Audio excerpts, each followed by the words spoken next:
direction. But they have a lot of big industry money that keeps them focused in that bad direction too.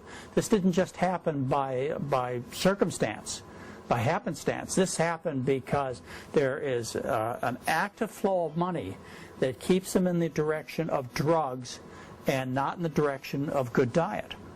You know, I have people coming with lupus and multiple sclerosis and Parkinson's and chronic fatigue syndrome and schizophrenia and obesity and diabetes and arthritis and osteoporosis and on and on. People with multiple sclerosis. I mean, some of them have even gone blind from these things, and we have reversed blindness from it. I've had people with MS that were debilitated. I mean, not to even be able to get up and walk on their own, completely healed. Parkinson's patients coming in on day one, shaking so dramatically that they couldn't even hold their hand out to shake it. By day 10, steady as a rock. Lupus.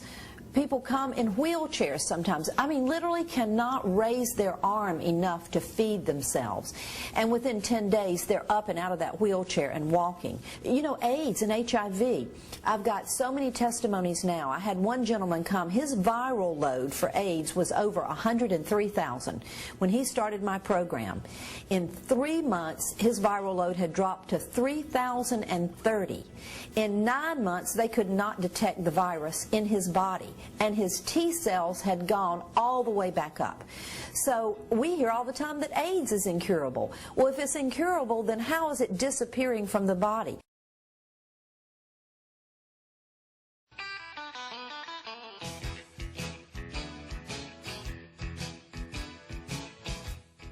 If you're like many Americans, you might be thinking, but animal foods have nutrients I've been told I can't live without. Please enter the fantasy land of the animal food industries. In order to keep their profits healthy, some monumental myths have been cooked up about animal foods. If you worry about not getting enough protein, or if you think that milk builds strong bones, you've been brainwashed, and your eating habits have been programmed by advertisements. Both protein and calcium requirements are stupendously easy to meet. In the case of protein, you could eat nothing but potatoes and get adequate amounts of protein. In other words, you'd practically have to be starving not to get enough protein.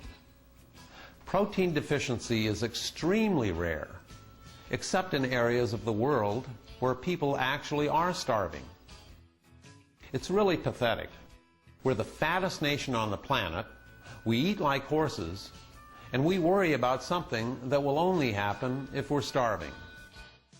Instead of your first nutrition worry, protein should be your rock bottom last. And if you're worried that not eating animal protein will somehow compromise your health, make you weaker or less manly, nothing could be further from the truth. In fact, it's just the opposite. Animal food actually makes you weaker. In every endurance test ever conducted, those eating plant-based diets outperformed their meat-eating counterparts. In fact, when participants adopted a diet high in meat, milk, and eggs, they all performed worse. And Olympian Carl Lewis had the best year of his career, the first year he switched to a 100% plant-based diet. Lori Ann Lloyd fuels her body with a plant-based diet, and that has won her the world record in the obstacle course. And her record still stands unbeaten. A lot of people have been on the obstacle course. Firemen, policemen. I do it because it's very challenging. Females are, I think they're more athletic than most people realize. Lori, we call Lori the bionic woman. She's not human. And you see what she does on this course, she's not human. She's not.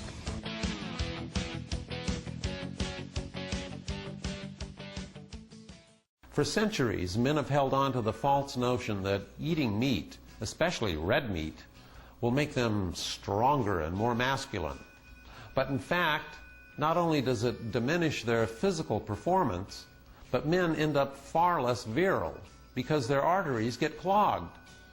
And among many other things, clogged blood vessels cause impotence. Not too manly. High-fat meals also cause fatigue and make you limp. Get your Viagra in vegetables, not a pill. The meat myth is simply a fairy tale. Get your protein without the fat and cholesterol. You'll not only open your arteries, but your love life as well. All the foods listed here will easily meet your protein and other manly requirements. The protein content of many plant foods is even higher than beef, and unlike beef, these foods will never clog up your plumbing.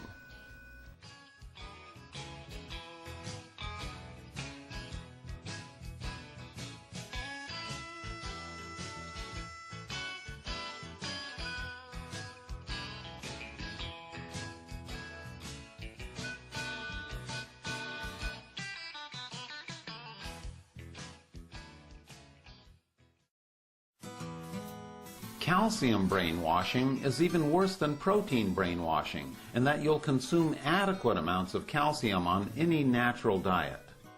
In fact, calcium deficiency of a dietary origin is not only unknown in the United States, but there has not been a single recorded instance of calcium deficiency of a dietary origin in the entire history of the human race. Despite this fact, the dairy industry claims that Americans somehow have a calcium deficiency, and, big surprise, we're told we have to consume more dairy products.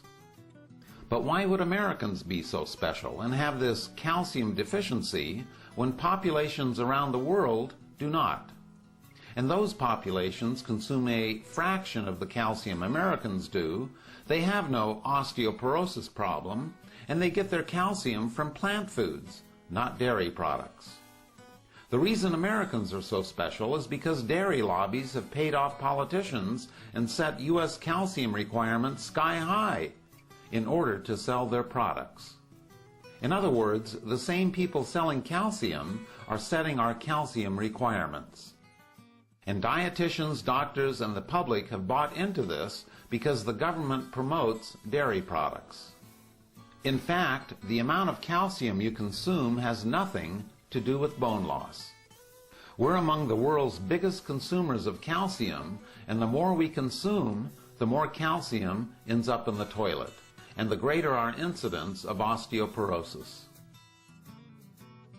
To think the mere act of consuming more calcium, like taking a magic pill, will somehow make bones strong is pure and simple advertising. The primary cause of osteoporosis is a lack of weight-bearing activity due to a sedentary work and lifestyle. An example of how a lack of weight-bearing activity affects bone loss comes from astronauts, because they experience severe bone loss due to their gravity-free environment. In a similar fashion, people who are bedridden for long periods also suffer rapid bone loss. Bones are just like muscles. They get stronger and grow only when you put them under stress, just as muscles get stronger when you exercise them. Bone is just like muscle. If you want to build a real bicep, you know what you have to do? Most people know that you can't just pop a protein pill and that it goes right to the muscle and builds it up. You have to really stress it. You have to put a lot of weight on it. Right underneath that muscle, we got a bone. The bone is more metabolically active than that muscle. When that bone is being stressed, or if you're lifting weights like this, the bone is saying, whoa, wait a minute, we're not prepared for this. We better lay down some stronger bone, and that's what happens. In the past, we used to get paid for physical activity. Now we get paid for sitting in chairs all day. In the past, American women have had far less physical activity than men.